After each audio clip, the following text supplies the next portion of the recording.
Apa 4 vitamin yang penting untuk masalah osteoporosis?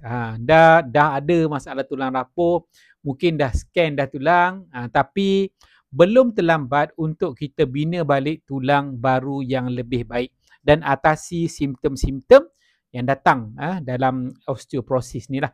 Jadi first time tengok video ni, saya nak minta anda untuk klik butang subscribe dan komen saya dah subscribe. Kalau nak dapatkan mana-mana produk ni, yang penting ialah halal, bebas bahan kimia dan teknik pengambilannya betul. Boleh hubungi link yang saya sediakan di bahagian description dan juga dekat bio saya. Baik, saya akan share satu persatu. Okay, yang pertama sekali ialah kalsium lah. Kalsium ramai orang tahu sebab itu adalah mineral asas untuk membentuk tulang. 60% tulang dibentuk daripada kalsium yang kita ambil. Cumanya kalau nak kalsium tu betul-betul masuk dalam tulang, mesti ada vitamin D, dan kalau nak tulang tu kuat, mesti ada magnesium.